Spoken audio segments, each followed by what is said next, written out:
Okay, so this video is meant to be an introduction into the mediator's opening statement.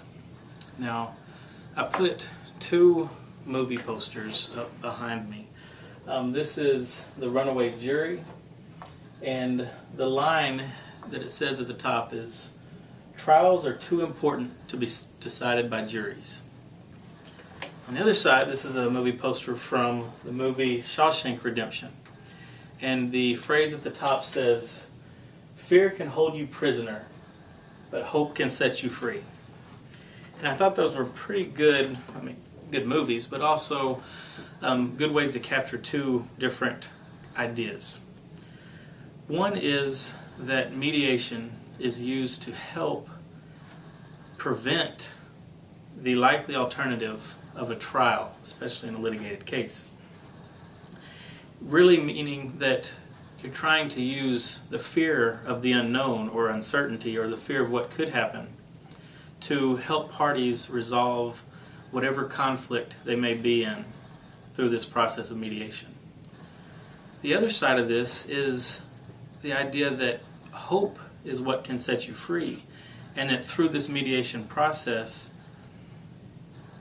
the idea is to focus on the hope of what may become as a result of this process, as opposed to the fear of what may become. Now, in different situations, each methodology could be better served for those parties. There are going to be times in mediation where we absolutely need people to recognize the outcome and what might happen if a resolution is not met. But there's also times in the mediation where we need parties to focus on the future and what opportunities may be created. And so I put these up and I have this discussion to really get you thinking about a mediator's opening statement. We'll talk a lot about in class about preparation and how to prepare parties for the mediation process. Both the parties, the people that are dealing with the conflict, advocates if attorneys are involved, and also ways to prepare yourself as the mediator for this process. But in the opening statement, it's really the first opportunity that a lot of people and a lot of parties believe that's when the mediation starts. I'll argue and we'll talk that it starts much earlier, but I want you to be aware and prepared for giving a mediator's opening statement. It's not always going to be the same. It's going to be different based on the parties, based on their needs. But you need to have a default. You need to have a standard mediator's opening statement that you can fall back on, that you make sure you're covering all the materials. It'd be a good idea as we go through this to look at the evaluation of a mediator's opening statement or the checklist that I've included as a link on this page. Why do we give an opening statement? I think the main point of the opening statement is to allow the parties to get ready for this process. The mediator needs to set expectations. Let the parties know what's going to be happening through the course of the next hours or days or weeks or months, depending upon the type of mediation this is. But you need to let the parties understand why they're here, what they're doing. You also want to get the parties comfortable. Okay? A lot of times we forget as mediators or as third parties coming into a conflict how impactful these conflicts can be to people. And certainly that morning or afternoon of the mediation, where they've prepared and they've gone over their story and they're thinking of all the different issues and facts and impacts that this particular conflict has had on their life. And so you need an opportunity to help the parties get ready to share with the other side in either direct format, or in some ways people prefer to do it indirect through a mediator. But you got to get the parties ready. You got to get them comfortable. A lot of times people are going to show up very, very nervous. And giving the opportunity just to listen to a mediator, hopefully in a comforting way, hopefully in a confident way, will allow the parties to be better and make the whole process much more productive. There's also some basic parts of a mediation that you have to explain. You have to explain confidentiality.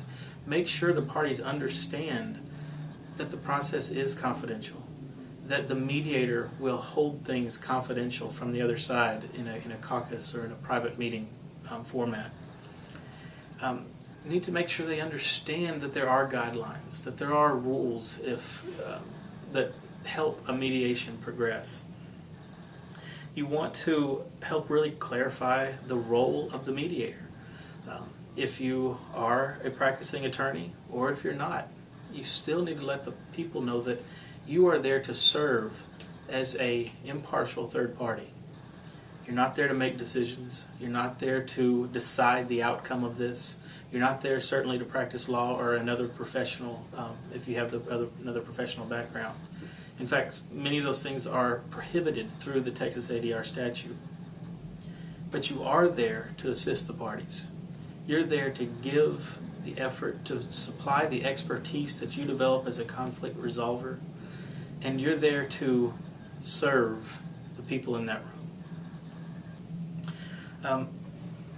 You also, as the third party, may be the only optimistic person in the room that this case will settle. There's a term I like to refer to as confident humility. I'm confident when parties come to a mediation that we will end that process in an agreement, an understanding, or a reconciliation. I don't know how we're going to get there, but I know we will get there. And that level of confidence is what a mediator has to bring to the table. And they do that most often at the beginning through the mediator's opening statement. If you take out the checklist, if you could print your copy or just pull it up on the web page, you'll see you're going to go through a process where you welcome the parties. You may end up at that part discussing some of the background of what got the parties to this situation, or if you've been able to do some prep work, you might want to discuss some of the research that you've done on the case, that let the parties know you understand, at least you've read through their briefings or the materials that they've given you. Depending upon whether or not the parties are sophisticated in that they've attended or been part of numerous mediations, you still want to make sure the parties understand what mediation is. So you want to have a good definition. We'll talk about that in class. But it's a good idea to be able to define mediation for the parties. As I mentioned earlier, you want the parties to know what the role of the mediator is. Many times, still in the cases I mediate currently, parties will come in thinking, okay, the mediator's here, but at the end of the day, the mediator will decide this for us. It's not necessarily the case. You want to make sure you got the right parties at the table. Nothing worse than getting to spend 8-9 hours in mediation and then realize that a key party is not there, not able to be involved in the process.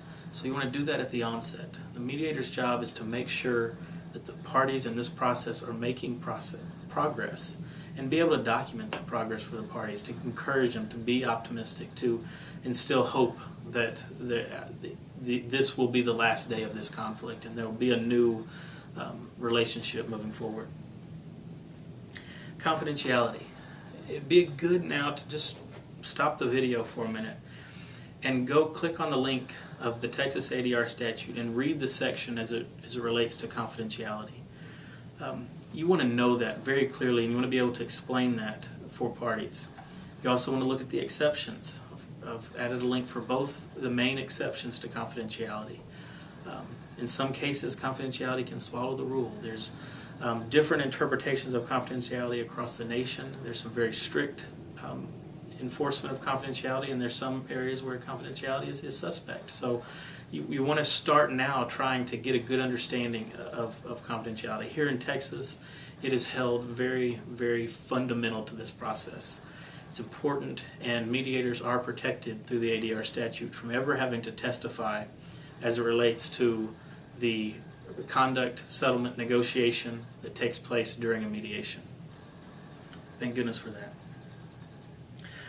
You will also want to make sure the parties understand the difference. If you're going to have separate caucus meetings, you want to set the expectation for how those meetings will take place, when those meetings will take place. Normalize that as part of the process so that they understand when you're meeting with one party, they might be sitting in the other room for a very long time. As the